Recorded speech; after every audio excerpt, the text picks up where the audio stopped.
Heidi ho, neighbor. How are you? I hope well. Jack O'Malley checking in with you. A couple of public service types announcements before I get to following and bringing you up to date on things.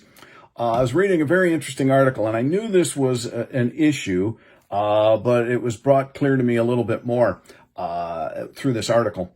And that is that a lot of people, because of COVID and everything, we've got more people out and about this summer and so on and so forth. And one of the things that people are doing is there's more hiking, more canoeing, more of that getting out into nature. The problem is not everybody is physically fit enough for that. Not everybody is necessarily up to speed on how to do it correct. The point is, if you're going to do that, take it in small bites. The reason is, here in northern Michigan, Upper Peninsula, our emergency crews, our Forest Service, our national parks people, they are being put to the test quite a bit. Drownings are up, people getting lost and breaking legs in the woods up, and that means we got to go get them. So I am not telling you to not do any of that. What I'm saying is, to quote the great Clint Eastwood, Dirty Harry, or one of those guys, man's got to know his limitations. If you haven't hiked in 20 years or you've never hiked, take the flatter path as opposed to the deep woods, uphill path, that sort of thing. If you're going to jump in the water, are you an iffy swimmer? Stay close to shore. Those waves start building up. Don't go into the heavy waves. They look fun, but riptides and all that stuff. Just be smart. Be careful. We want you to come north and have a good time, but we want you to do it safely. And just know that our emergency crews, our first responders, they're there to help you. But my goodness, they could use a little help too. So use your head. There's the PSA for this week, for the summertime. It's been a while since people have been out and about, so we got to remind them.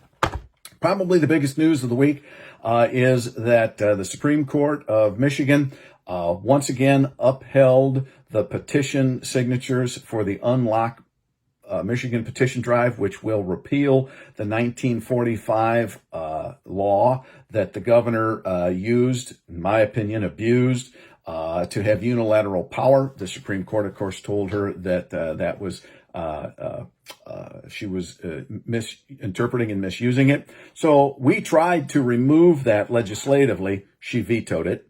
So Unlock Michigan has come along and gotten a petition. They've got enough valid signatures. It can go to the ballot. The Michigan Constitution allows any ballot proposal that has enough valid signatures, which this does, to be adopted by the legislature without going to the vote of the public, and it would bypass any veto from the governor. I am told and expect that the Senate, who is in session this week, will pass that now that it has been jumped that last hurdle with the Supreme Court. They will adopt it this week. Next week, when the House is in session, we will adopt it, and then it will become law. The 1945 law, gone. That is huge. Granted, the Supreme Court has said the governor misused it and did so unconstitutionally. The point is, let's get it off of there. It really, the 76 law covers it, and it will remove any possibility of a abuse down the road. And I don't think any governor, no matter whether you're Republican, Democrat, Libertarian, Martian, you should not have unilateral power. The state legislature must have a weigh in on that, because we are a three-tiered system, right? Legislation, executive, and judicial. So I think that's a good thing. Now, there is also another petition moving forward. We tried to do the same thing with the Department of Health and Human Services epidemic and orders, giving them, saying, hey, you can enact something for 28 days, but then after that, you're going to have to make your case to the legislature. The governor vetoed that too. So the Unlock Michigan people are now working on a petition for that. We'll see how it goes. But expect the Senate to adopt it this week. The House, when in session next week, will do the same, and then it will be gone. So good work, people of Michigan, on that one. And it is constitutional, that ability for us to vote that in and bypass a governor's veto is in place. And there you go. All right, some other things. Let me talk about, I'll get with this one first. Yesterday, the governor signed into law my school bus package. And I'll tell you, we worked 2 years, maybe a little over 2 years on that package, dealing with all the stakeholders, the state police, the prosecuting attorneys, the sheriffs, the school bus people, the school people, everybody that we could think of. And we got these bills. And what they do is this. A school system doesn't have to. They may. They don't have to. They can put cameras on that stop arm, right? Now, Susie or Tommy, who's driving a bus, doesn't have to be watching kids and to see who the knucklehead is who drove by and get the license plate number. The camera will do that. And this law then also allows local law enforcement to use that photograph to enforce. Now, the penalties are a little steeper, up to $500. But the hope is that we can raise enforcement, which makes people aware that you have to stop when the signs are out, all right? And we'll bring that down. We have, I can go on and on about the number of times school buses are run on any given day in the state of Michigan. And we are just damn lucky that we haven't had more kids and more parents hit by these cars that are bypassing that stop sign. All right. And I know I get well, I didn't know if it's too late. I'll tell you what, you see a yellow school bus and the sign is out and it's flashing stop, no matter where you're at. Better safe than sorry. The other bill that was a little controversial, and I sort of understand why, but I'll explain why. It was my bill that says you cannot board a bus without permission of the driver or the school system if you go through those channels. Well, I'm getting on that bus. I've had people say, my damn kid's having a problem. I'm getting on that bus. Yeah, ask permission first, right? Well, nobody's telling me I can't get it. All right, try and go to your kids' elementary school when they're open. Obviously, tomorrow they're probably closed. But during the school year, you go to your schools, and what happens? You got to buzz in and get permission to enter. Why? Because we want our schools safe. My point is, let's extend that safety to our school buses and respect to our drivers. Our drivers have to be in charge of 20, 30, 40, 50 kids, not just yours. All right? So the whole idea is if you're not being an ass, the driver's probably going to say, yeah, go on and help your child or get that to them. Or I'll have the child come to the door, and, But if you're being a horse's patoot, the driver's probably going to say, no. And we've had situations where parents have gotten on, not physically touched the driver, but got in their face and chewed on him and screamed at him, scaring the living bejesus out of the kids and the driver. But there's really nothing they could do because there's no law that says you can't get on a bus. Until today.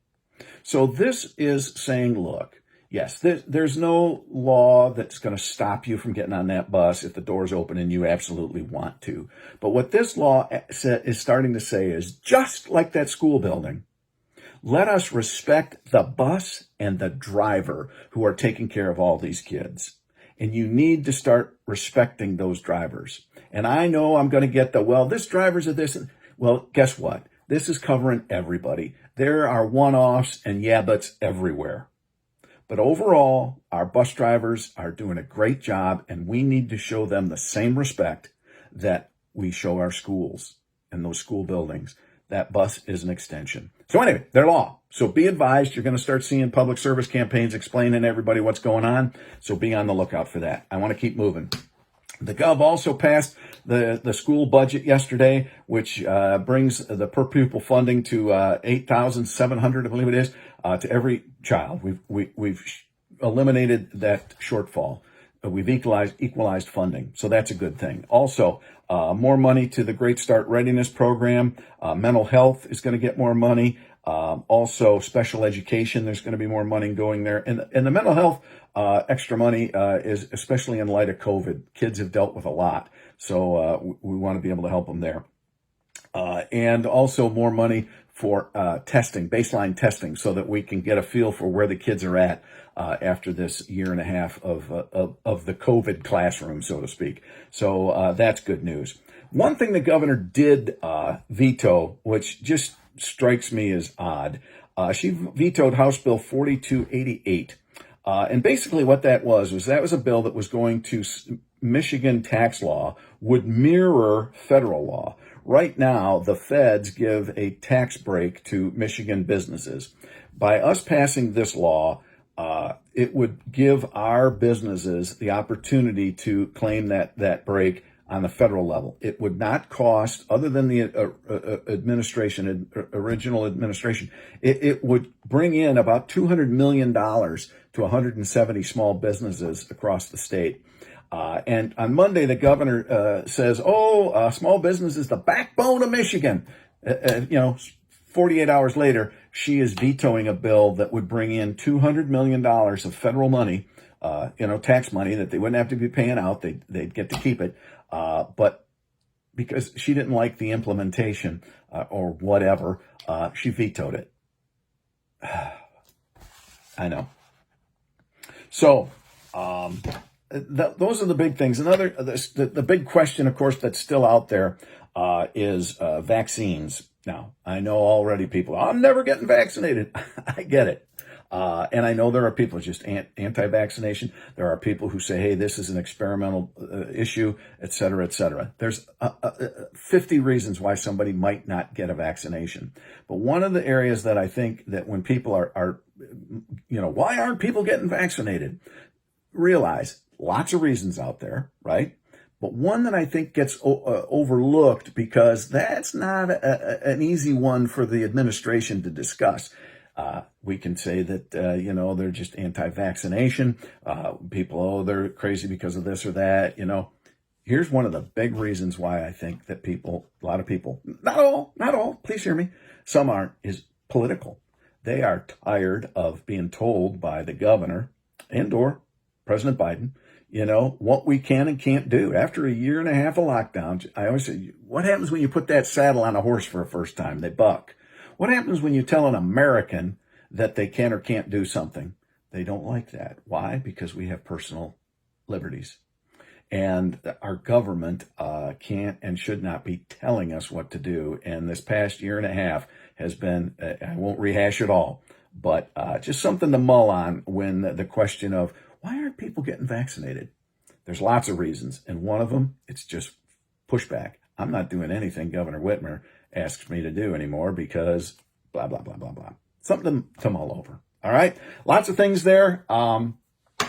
Unlock Michigan. I'm guessing by this time next week, will no longer be a 1945 law, will be gone from the books of the great state of Michigan. So that's good news. Again, congratulations to all those folks that worked hard on that petition.